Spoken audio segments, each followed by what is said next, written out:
Hello viewers, আমি doctor প্রদীপ Kumar, Bagmara main road, Khulna.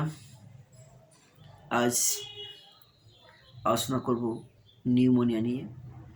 Pneumonia একটি ফুসফুসজনিত রোগ। এটা শিশুদের ভিতরে বেশি দেখা যায়, এমনকি আমরা যারা অ্যাডাল্ট হয়ে থাকি বা বৃদ্ধ সকলের ভিতরে এটা দেখা দিয়ে থাকে। তাই বেশিরভাগ শিশুদের নিউমোনিয়া আক্রান্ত হয়ে তারা জীবন অবসানও হয়ে যায়। তো আমরা এই রোগটি মূলত হয়ে থাকে ঠান্ডা থেকে এবং দীর্ঘদিন সর্দি কাশি ভোগ করার ফলে এটা হয়ে থাকে। শুধু যে শীতকালে বেশি হবে তাও নয়, এটি বিভিন্ন সময় হয়ে থাকে।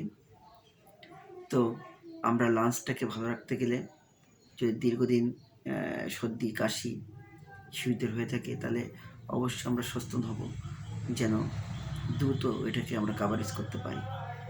এই জন্য আমরা দ্রুত চিকিৎসকের কাছে যাব। আর কিছু কিছু লক্ষণ আপনি বুঝবেন যে নিউমোনিয়া অলরেডি চলে আসছে, তার জন্য আমি কিছু লক্ষণের কথা বলতে চাই।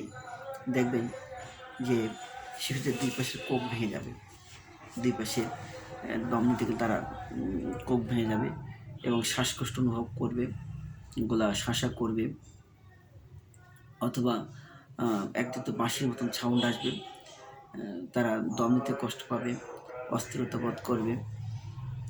এরকম যে লক্ষণগুলো আসে, তাহলে অবশ্যই বুঝবেন যে বাচ্চা নিউমোনিয়ার আক্রান্ত হয়ে গেছে। আপনারা দ্রুত কোনো চিকিৎসকের কাছে নিয়ে যাবেন। আর হোমিওপ্যাথি চিকিৎসা দিলে সবচেয়ে ভালো হয়। আমি দেখেছি আমার কাছে অনেক রোগী আসছে যারা ডাক্তার বাদ দিয়েছে, সেক্ষেত্রে আমি চিকিৎসা দিয়েছি, ভালো ফল পেয়েছি। ডাক্তাররা তাদেরকে ভর্তি করতে বলেছিল বা বলছিল যে আমরা এখানে পারবো না, অমুক জায়গায় চলে যান। এরকম রোগী শিশু হাসপাতাল থেকে নিয়ে আসছে, আমি দেখছি তারা খুব ভালো ফল পেয়েছে। তো আমি মনে করি যে কোনো হোমিও চিকিৎসকের কাছে যাবেন, তারা আপনাকে আইডেন্টিফাই করে কিছু ওষুধ দিলে খুব দ্রুত ভালো ফল পাবেন। তার ভিতরে আমি বলি, আপনারা যদি করে থাকেন, কিছু মেডিসিন সম্পর্কে ধারণা নিয়ে থাকেন, সেটা হলো ব্রাউনিয়া থাকবে, প্রথম ফসফরাস থাকবে, তারপরে আর্সেনিক থাকবে।